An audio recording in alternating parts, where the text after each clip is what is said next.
ईश्वर सब जानता है कि तुम क्या सह रहे हो। तुम्हारे अंदर दबी सारी जख्म वो देखता है। वह चाहता है तुम लड़ो तुम्हारे सपनों के लिए, खुद के अस्तित्व के लिए। फिर सारी परीक्षाएं खत्म होगी। जिंदगी तो तेरे संग चलेगी, बस तुम रुकना मत। जहां भी रहो लोगों की जरूरत बनकर रहो, बोझ बनकर नहीं। आपकी कद्र वो करता है जो आपसे मोहब्बत करता है, वो नहीं जिससे आप मोहब्बत करते हो। जो नहीं मिला वह बेहतर नहीं था, जो है वह बेहतर है। जो मिलेगा वह बेहतरीन होगा। जब कल का दिन देखा ही नहीं तो आज का दिन क्यों खोए। जिस घड़ी में हंस सकते थे उस घड़ी में कल के लिए क्यों रोए। करीब उसके रहो जो तुमसे दूर ना रह सके। खुशी देने वाले भले ही हमेशा अपने नहीं होते, लेकिन दर्द देने वाला हमेशा अपना ही होता है। जिंदगी में कभी भी किसी बात पर तनाव लेने का कोई फायदा नहीं होगा, क्योंकि अगर तनाव लेने से इंसान सफल होता तो सबसे ज्यादा सफल दुखी लोग ही होते। घमंड ना करे अपने रूप और रुपयों का, क्योंकि मोर को अपने पंख का बोझ उसे ऊंचा नहीं उड़ने देता। कौन अच्छा है कौन बुरा है उसकी पहचान सिर्फ आपके बुरे वक्त में ही होती है। कोई आपसे नाराज है और उसे ये गुरूर है कि आप उसे मना लोगे, तो उसका ये गुरूर कभी टूटने मत देना। मतलबी लोग से रिश्ते जितने जल्दी बनते हैं उतनी ही जल्दी टूट भी जाते हैं। रिश्तों को जोड़ने के लिए कभी अंधा कभी गूंगा तो कभी बहरा होना पड़ता है। अपने ईश्वर से रिश्ता खराब ना करना, दुनिया से रिश्ता बनाने की जरूरत ही नहीं आएगी। परवाह करने वाला मित्र, दर्द समझने वाला पड़ोसी, इज्जत करने वाले रिश्तेदार और प्यार करने वाला परिवार, ये सब तो हीरे हैं जिनसे जिंदगी हमेशा जगमगाती है। जिंदगी में मुश्किलें आपको डराने नहीं, बस आपके अंदर छुपी हुई शक्तियों को जगाने आती है। जो झूठ पर भी वाह वाह करेंगे वही लोग आपको तबाह करेंगे। बदलते लोग और बदलते रिश्ते चाहे दिखाई ना दे, लेकिन महसूस जरूर होते हैं। हानि हुई है तो भविष्य में लाभ भी होगा। यदि छल हुआ है तो आगे चलकर उसका हिसाब भी होगा। 4 दिन भी नहीं निभा सकता कोई वो किरदार जो पिता जिंदगी भर निभाता है। दिलों में वही बसते हैं जो दिलों के साफ हो, क्योंकि सुई में वही धागा जा सकता है जिस धागे में कोई गांठ ना हो। टूटे तारे की तरह होता है भाई, कुछ भी मांग लो दिला देता है। बिना मतलब के रिश्ते निभाना हर किसी के बस की बात नहीं। ना किसी को परेशान कीजिए ना किसी को हैरान कीजिए। कोई लाख गलत भी बोले बस मुस्कुरा कर छोड़ दीजिए। जो व्यक्ति आपको अपनी हर बात बता सकता है तो समझ लीजिए वो व्यक्ति आप पर खुद से ज्यादा विश्वास करता है। किसी को कुछ कहने से पहले एक बार ये जरूर सोच लेना कि अगर वही शब्द कोई आपसे कहे तो आपको कैसा महसूस होगा। इंसान तब तक सहन करता है जब तक सहन करने की क्षमता होती है। उसके बाद ना तो वो रिश्तों की जरूरी समझता है ना ही अपनों को। थोड़ा सा प्यार सब कुछ ठीक कर सकता है।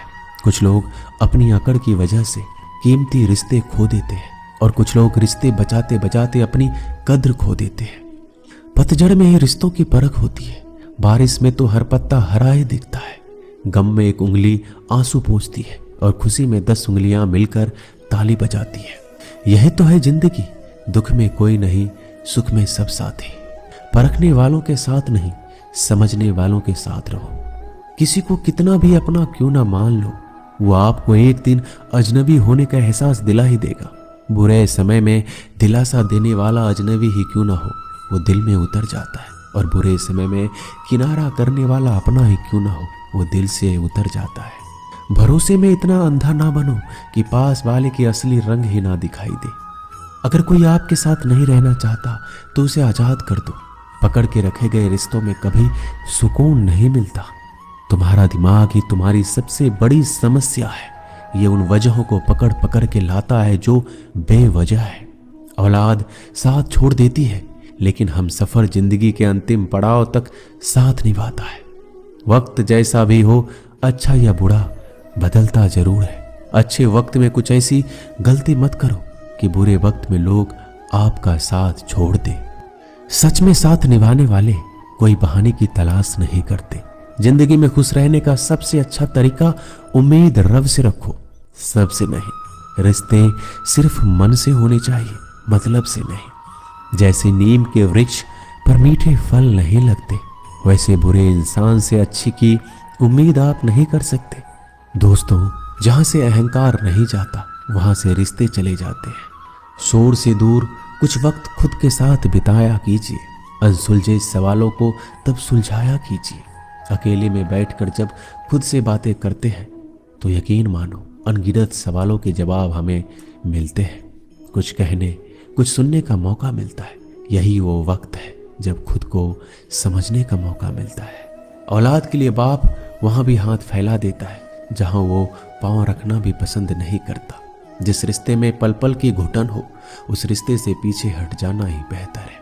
कभी अगर पैसे और रिश्ते में किसी एक को चुनना पड़े तो हमेशा रिश्ते को चुनना, क्योंकि पैसे तो आते जाते रहते हैं लेकिन रिश्ता लौट कर दोबारा नहीं आता। आपकी कद्र वो करता है जो आपसे मोहब्बत करता है, वो नहीं जिसे आप मोहब्बत करते हो। अक्सर सस्ते सस्ते लोग हमारी जिंदगी में आकर महंगे महंगे सबक दे जाते हैं। एक राजा था जिसके पास कई सुंदर रानियां थी। उस राजा के जीवन को देखकर लगता था कि ये बहुत खुशनसीब है, इसके पास सब कुछ है। एक दिन राजा अचानक बीमार पड़ गया। राजवैद्य ने राजा का इलाज शुरू किया, लेकिन दिन प्रतिदिन राजा की तबीयत बिगड़ने लगी। फिर एक दिन राजगुरु आए और राजा को अकेले में बताया कि इस बीमारी का इलाज संभव नहीं है, यह आपका आखिरी समय है। राजा ने विचलित स्वर में पूछा कि मुझे अब क्या करना चाहिए। तो राजगुरु ने कहा, यह शरीर छोड़ने के बाद आप दूसरे लोक में जाओगे। अगर आप चाहो तो अपने साथ एक इंसान को अगले लोक में ले जा सकते हो। राजा ने सबसे पहले अपनी चहती सुंदर रानी को बुलाया। राजा उस रानी से बहुत प्यार करता था, रानी को दिन भर निहारा करता था। राजा ने रानी से कहा, मैं कुछ ही दिनों में ये शरीर छोड़ने वाला हूँ। राजगुरु ने कहा, कोई एक प्रियजन मेरे साथ चल सकता है। तुमने हमेशा मेरा ध्यान रखा, मैंने हमेशा तुमसे प्यार किया है, क्या तुम मेरे साथ मरकर दूसरे लोक चलोगे? पहली रानी मरने की बात सुनकर डर गई, उसके हाथ पैर कांपने लगे, आंखों में आंसू भरकर बोली, मुझे मृत्यु से बहुत डर लगता है। इतना कहकर वहां से भाग गई। राजा रानी के व्यवहार से अचंभित हो गया, लेकिन उसके पास कम समय था। राजा ने दूसरी रानी को बुलाया, जिस पर राजा को बहुत अभिमान था।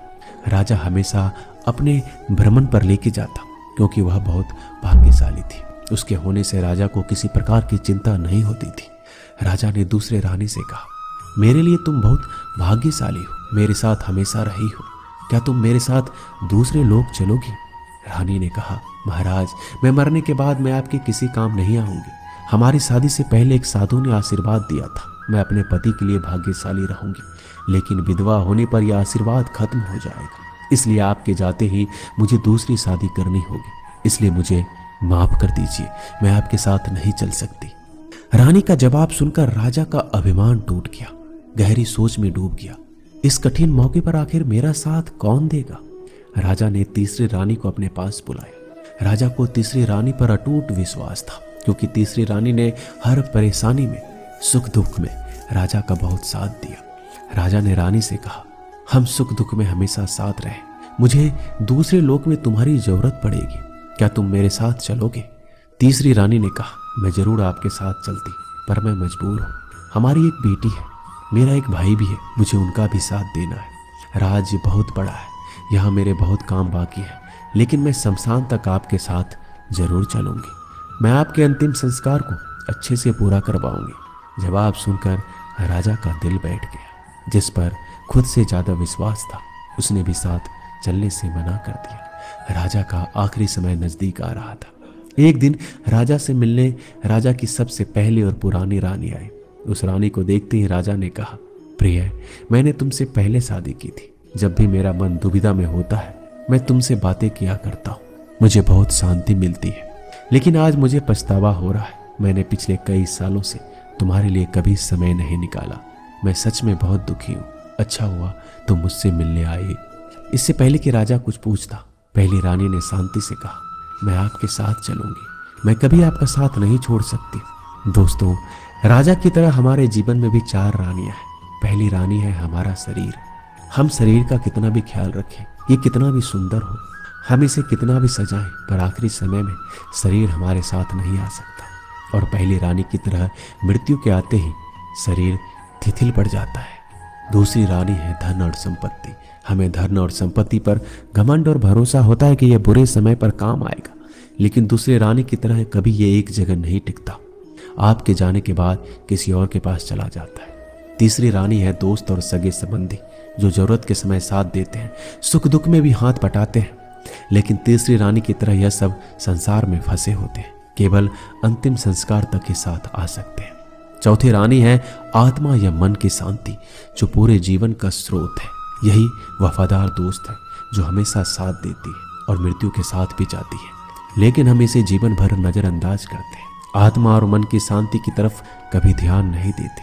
शरीर और संपत्ति की देखभाल करो, परिवार के साथ वक्त बिताओ, लेकिन अपनी आत्मा और मन की शांति का ख्याल रखना मत भूलो, नहीं तो किसी चीज में खुशी नहीं मिलेगी। दोस्तों, इस वीडियो में बस इतना है। मिलते हैं अगले ज्ञानवर्धक वीडियो में। धन्यवाद। अपना ख्याल रखिएगा।